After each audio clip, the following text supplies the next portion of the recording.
en los sistemas secuenciales. Entonces, eso es importante que vayamos recordando esos conceptos. Ahora, del procedimiento de diseño algo ya hemos hecho. Hemos avanzado bastante, tal vez la parte más importante. Por eso mismo hay que ir repasándolo, porque esos pasos que hemos dado en la metodología de la síntesis son los más complicados de la metodología. De ahí viene ya la cosa sencilla. ¿No ve? Por eso es que estamos repasando. Ya nos repasamos sobre los conceptos de los sistemas secuenciales, porque esos ya los hemos hecho, pero durante 2 o 3 clases. Entonces, suficiente, creo. Y ahora ya te toca leer a ti. Entonces, tú tienes que ir repasando esos pequeños conceptos. Lo que sí para nosotros está claro que el procedimiento de diseño nos tiene que hacer diseñar también nuestros flip-flops elementales, o sea, las memorias elementales que vamos a utilizar en el proceso de la síntesis. Pero también esa metodología me va a permitir diseñar mis aplicaciones, con o sin los elementos secuenciales. Cuando decimos sin los elementos secuenciales, seguramente vamos a utilizar los elementos secuenciales de reacción directa. Es decir, aquellos que tenían solo una realimentación de la salida hacia la entrada y la memoria estaba en el tiempo de propagación, en el lazo de realimentación y en los elementos combinacionales que participan en dicho lazo. ¿No ven? Ok. Entonces, y así va a ser. El método Androx nos va a permitir obtener nuestros operadores básicos conocidos con este nombre de flip-flops. ¿No ve? Y de esos flip-flops, ya sabemos, tenemos 2 tipos, los asíncronos y los síncronos. Y en función de la forma como se habilitan los estados internos o la forma como se ponen las excitaciones externas, ya sabemos que tenemos 3. Los de nivel, los de flanco y los de pulso. ¿No ve? O sea, toda esa secuencia ya hemos visto. Ahora estamos estableciendo el método de diseño y gran parte de esto, reitero, ya lo hemos ido mencionando. Entonces, para diseñar, todo proceso siempre se inicia con un enunciado. Y el enunciado que representa la tarea lógica que el sistema digital debe realizar. ¿No ven? Esa tarea lógica que el sistema debe realizar lo tienes que elaborar tú, el que va a diseñar un sistema. Entonces ya habíamos mencionado que para eso tú tienes que tener un pleno dominio de todas las reglas del álgebra de Boole, que se ocupan de la lógica de proposiciones. Entonces, y la tarea lógica, hemos dicho, tiene que estar realizada en un lenguaje lo más claro posible. Entonces, si el enunciado está claro, es posible que aplicando la metodología, tú culmines con la obtención de un circuito secuencial que ejecute dicha tarea lógica. Si no, va a ser obviamente imposible, ¿no ve? Entonces, reiterando, la tarea lógica siempre va a iniciarse con las especificaciones del sistema secuencial. Lo mismo era para el combinacional. Se inicia con las especificaciones del sistema combinacional y terminaba obteniendo el sistema combinacional. En nuestro caso, va a terminar obteniendo el sistema secuencial. ¿Vale? Entonces, para eso tiene que hacerse en un lenguaje, como decíamos, lo más claro posible. Y ahí está la primera gran dificultad. Muchas veces el lenguaje que utilizamos no es tan claro. Es más bien ambiguo.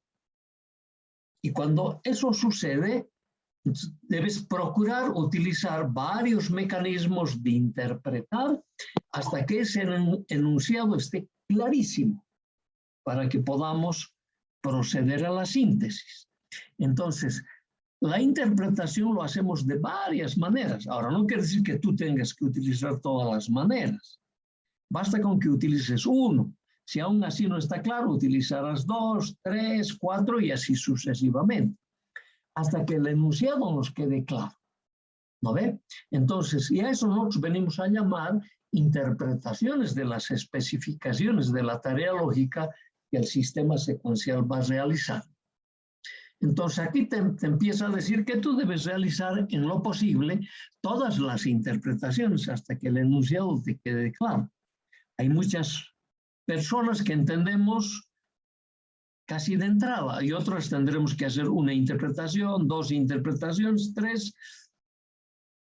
Eso es lo que te va a hacer demorar en el proceso de la síntesis. Entonces, en la interpretación, por ejemplo, puedes utilizar los símbolos del enunciado, ¿no?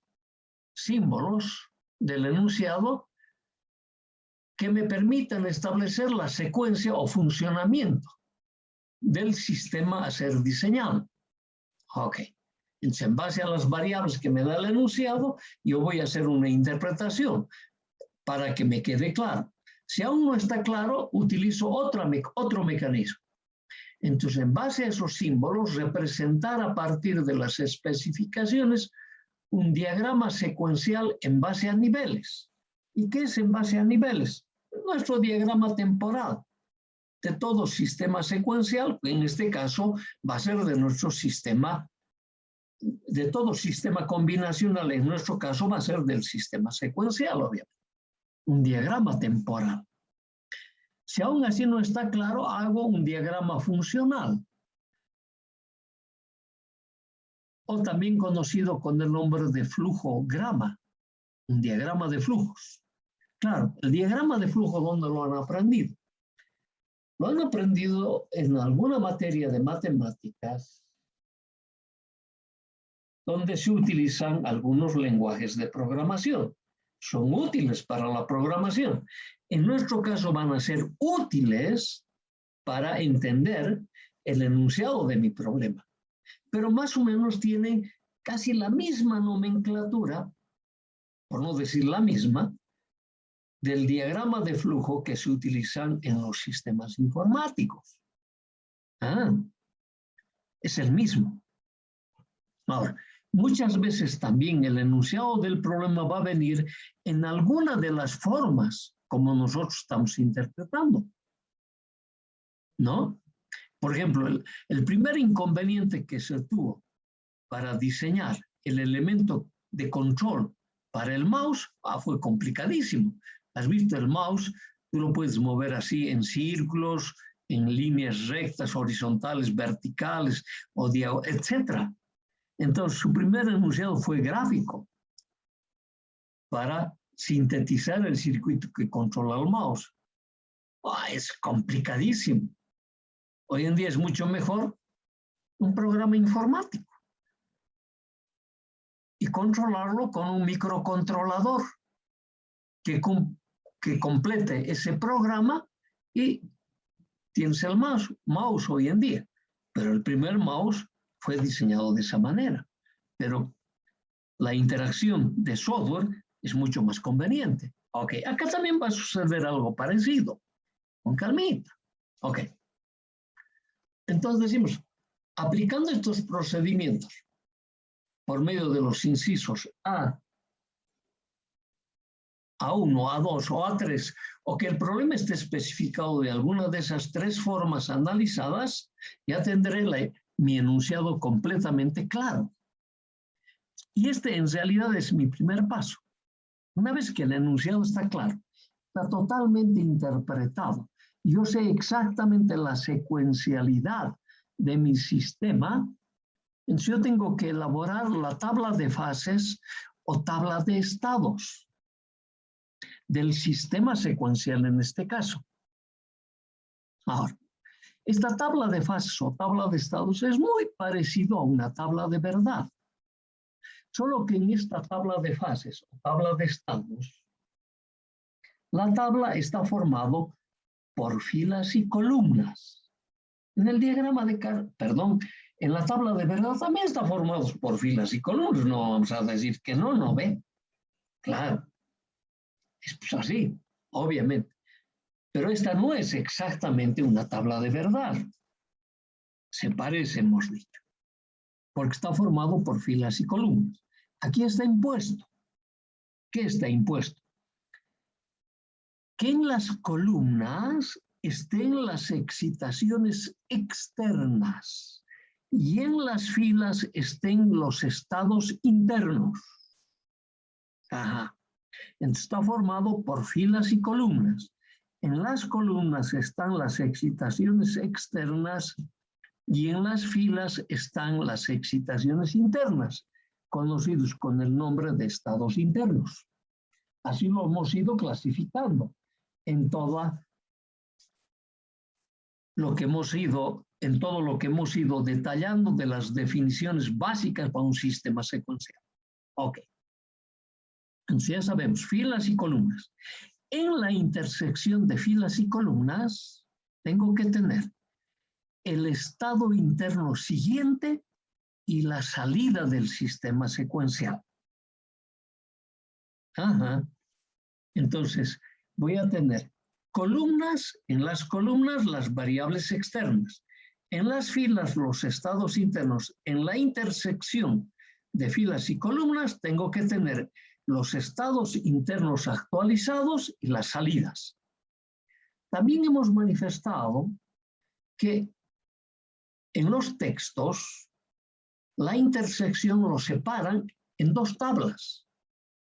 Una primera intersección representan los estados internos y en una segunda tabla la intersección los representan las salidas.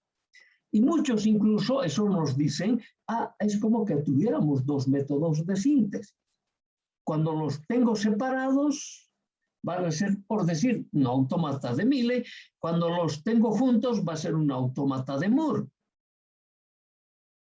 O viceversa. Nosotros vamos a considerar uno solo, pero la decisión que tú vas a finalmente adoptar va a ser decisión personal. Adoptas una sola tabla o adoptas dos tablas, no hay problema, es exactamente lo mismo. Ok. Entonces ya sabemos, nuestra tabla de fases va a estar formada por filas y columnas. En las filas están los estados internos y en las columnas los estados externos. En la intersección vamos a encontrar los estados internos actuales y las salidas. Ahora, de la forma como nosotros hemos definido que nuestros sistemas secuenciales son autómatas infinitos, ¿no ve? Seguramente, cuando el estado interno siguiente coincida con el estado interno anterior para una excitación externa, ese será un estado estable. Y cuando no cumple esa condición, es decir, que para una determinada excitación externa el estado interno siguiente no coincide con el estado interno anterior, a ese será un estado inestable o un estado de paso que nosotros hemos llamado. Entonces, en esta tabla de fases se nos van a presentar, tabla de fases o tabla de estados, tres casos. Que los estados internos me conduzcan a estados estables o a estados inestables. O me conduzcan a estados prohibidos. Tres condiciones, tres casos, que los vamos a ir, ya los hemos ido aclarando. El estado estable y el estado inestable ya está clarísimo. Es cuando los estados internos, para una excitación externa, el estado interno actual coincide con el estado interno anterior. Y ese es estado estable. Y el estado inestable para una excitación externa cuando el estado interno actual no coincide con el estado interno anterior. Y el otro caso es el fibo-Eeliano, el disponible por sistema, en nuestro caso muchas veces decimos por sistema secuencial o por operador lógico secuencial. ¿No ve? Ok. Fibo-Eeliano para nosotros. Disponibles por la secuencia. Así va a estar formado nuestra primera tabla que vamos a elaborar una vez que tenemos el enunciado lo más claro posible. Lo primero que tienes que hacer es esta tabla de fases o tabla de estados, ¿no ve? Formado por filas y columnas. Ahora, a cada fila de la tabla de fases, porque por lo visto va a haber varias filas, a cada fila de la tabla de fases se le va a asignar una denominación. Por decir, por ejemplo, como poner el número 1, o le vamos a asignar con la letra A. Entonces, a partir de ese estado, con la variación de las excitaciones externas, vamos a ir conmutando o cambiando de estado en estado. Pero es a partir de ese estado interno. ¿No ve? Ajá. Y esos próximos estados cumplirán con ser estables o inestables. También fibolianos. ¿No ve? Ah, está bien. Entonces, van a ser para las excitaciones externas. Entonces, la complejidad del autómata depende de la cantidad de estados internos que se tiene. ¿Por qué? Porque para cada estado interno yo necesito un elemento secuencial, una memoria finita, y un sistema combinacional que me permita controlar. Entonces, cuando la cantidad de estados internos es grande, por lo tanto va a ser también grande los elementos combinacionales que voy a utilizar para controlar cada uno de los estados internos. Entonces, como eso es complicado, que me va a dar la complejidad de mi sistema secuencial al construir la tabla de fases, ¿no ve? Yo tengo que reducir esa tabla de fases. Ok. Ahora, previa a la reducción de la tabla de fases, yo debo observar en mi tabla de fases que hemos elaborado si por fila tengo una de estas condiciones. ¿Cuáles? Tengo un estado estable, es posible. Más de un estado estable también es posible. Ni un solo estado estable también es posible. O puedo tener todas las combinaciones que se pueden hacer con estos sistemas. Pero estamos hablando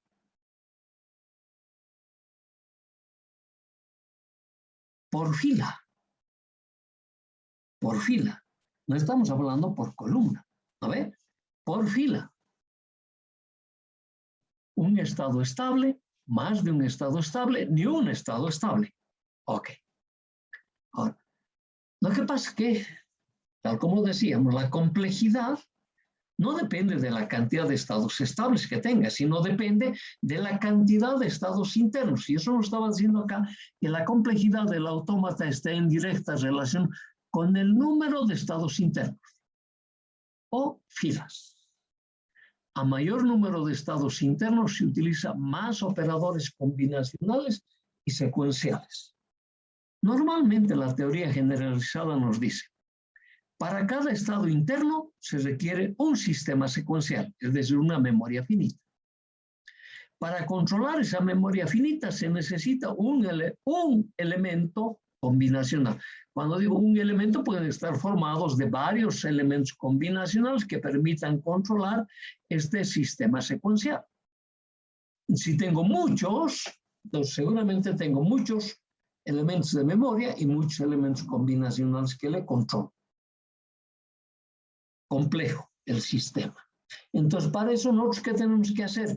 Reducir los estados internos y obtener una tabla reducida. Y la tabla reducida lo vamos a obtener aplicando dos posibles propiedades que se nos va a dar permanentemente. ¿No ves? ¿Cuáles son esas propiedades? Los estados equivalentes o los estados pseudoequivalentes, o ambos. Equivalentes y pseudoequivalentes. Puede ser uno solo, pueden ser ambos. Si se cumple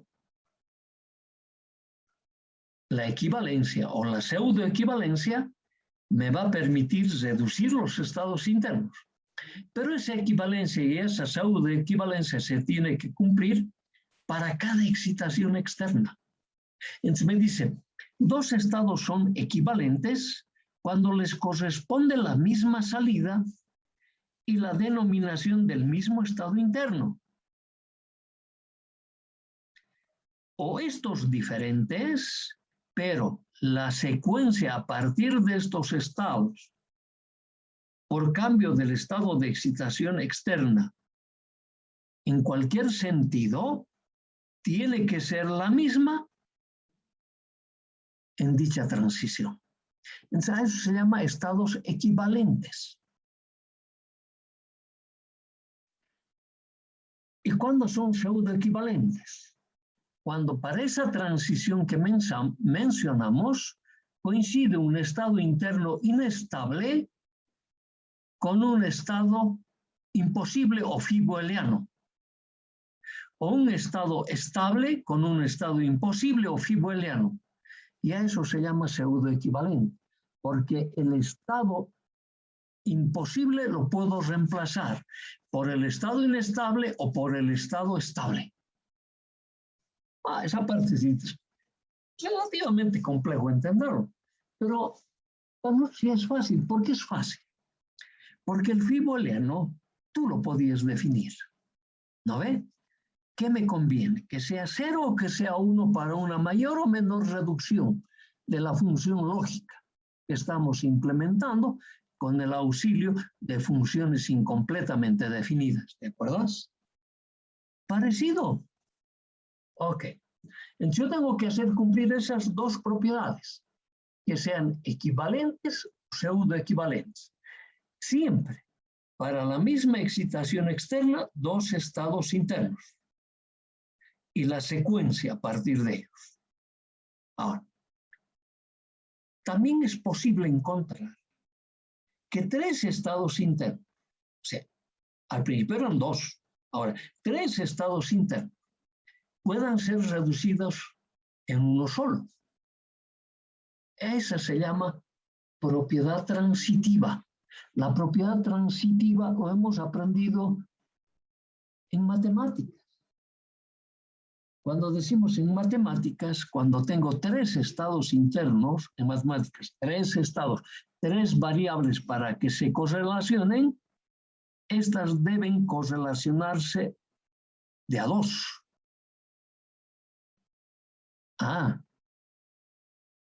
Y la correlación de a dos debe incluir las tres proposiciones. Para eso tienes que recordar, te lo hemos dicho, que vayas recordando esas reglitas que has aprendido en la materia de matemáticas. Acá te lo vamos a mostrar. Es un poquito complejo mostrar al principio, sí, lo es. Ya sabemos que nuestro curso a distancia ya es complicado, ¿no ve? Ya tenemos algunas complicaciones ahí. Ya. Dos estados internos de una tabla de fases son equivalentes, esto hay que leerlo biencito, para la misma excitación externa. Nunca olvides excitación externa. Cuando le corresponde la misma salida y todas las posibles secuencias de estados externos de entrada, a partir de ambos, conducen a la misma secuencia de estados internos. Esos son equivalentes. Dos estados internos de la tabla de fases son equivalentes si en cada una de las restantes columnas coinciden dos estados inestables de la misma designación, o bien dos estados imposibles. El estado imposible siempre va a tener la misma designación, una X, un fiboliano. Entonces, para que sean también equivalentes, pueden coincidir dos estados inestables o dos estados fibolianos. Eso te está diciendo. Eso también son equivalentes. En caso de que en alguna columna los estados siguientes sean diferentes, es necesario que estos a su vez sean equivalentes, lo que significa que más de dos filas pueden ser equivalentes y fusionables en una sola. Estamos hablando de tres. Propiedad transitiva. También te lo vamos a mostrar con el ejemplo. Porque es relativamente complejo esta parte de la equivalencia y la pseudoequivalencia. Por eso, un poco te lo leo, la filmina, porque lo tienes que ir asumiendo, dominando. este modelo. Ahora estos son para los pseudoequivalentes. ¿No ven? Entonces, ahora, aquí hay una excepción en los equivalentes. Cuando dos estados imposibles para la misma excitación coinciden, eso es equivalente. Son iguales, ¿no ve? Equivalente. En cambio, pseudoequivalentes cuando tienen que ser diferentes. ¿Cómo diferentes? Pseudoequivalentes, si para una misma entrada externa coincide un estado inestable y un estado imposible. Un fiboeleano con un estado inestable o un estable con un fiboeleano. En la fusión se reemplazan los estados imposibles por el estado inestable o por el estado estable. Y en este caso, a la salida del autómata, le puedes asignar la del estado inestable o la del estado estable. O también un fiboeleano, que te permita una mayor o menor reducción de tu sistema secuencial. También lo vamos a mostrar. ¿De acuerdo? Ok. Ahora, claro que por inspección en la tabla de fases, esto es complicado. Reconocerlo. Entonces, para tener éxito con estas tres definiciones, ¿no ve? Con estas definiciones que tengo, esta, que es la de los estados equivalentes, que tiene dos partes, y con la definición del estado pseudoequivalente, lo mejor es hacer una tabla de fusión. Una tabla de fusión que también se denomina tabla en escalera. Y ahí no se nos va a pasar el detalle de la comparación de dos estados en forma permanente, siempre tomadas de a dos.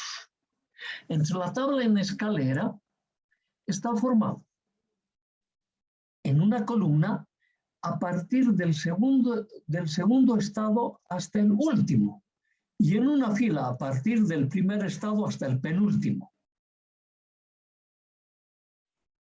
Y con eso tú puedes hacer el control, si tengo estados pseudoequivalentes o estados equivalentes o estados transitivos. Lo vamos a mostrar. Es la mejor manera, especialmente cuando el número de estados supere a unos 5 o 6 estados, el mejor mecanismo. Es el mejor mecanismo la tabla de fusión. Y es tan sencillita realizarla que no vamos a tener mayor problema. Bueno, aquí te está explicando que esta tabla tiene la forma de peldaños sucesivos, por eso lo venimos a denominar tabla en escalera.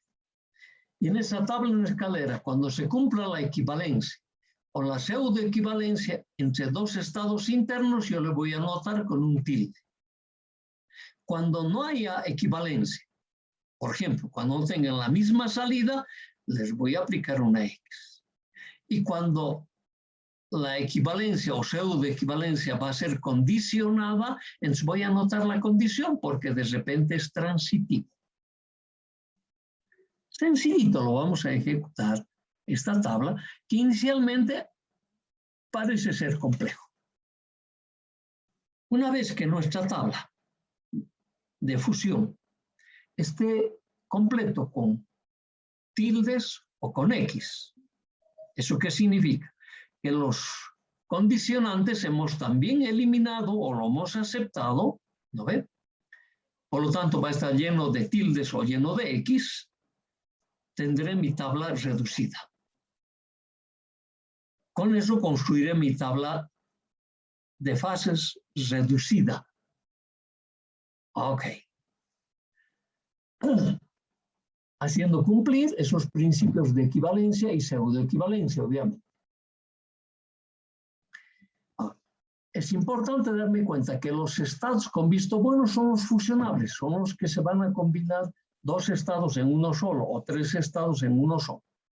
Por eso que tengo que completar. O con tildes o con X en la tabla de fusión. La fusión se puede realizar, por si acaso, entre filas a las que les corresponde la misma o diferente estado de salida. Ahí ya te está llamando, ¿no ve? Ya te está diciendo en forma clara que eso es para cada columna. Pero para cada columna tienen que tener siempre el mismo estado. está hablando de filas que pueden tener la misma salida o pueden haber varias salidas ahí en una fila. Pero en la columna tienen que tener siempre la misma. Entonces pueden ser fusionables, dicen, columnas que tienen diferentes salidas o la misma salida. Esto los autores te suelen decir. Si tienen la misma salida, te van a dar un tipo de autómata y si tienen salidas diferentes, te van a dar otro tipo. Y eso lo está aclarando aquí. Si la fusión se hace entre filas que tienen el mismo estado de salida, el autómata es de Moore. Y si son diferentes, el autómata es de Milley. Allá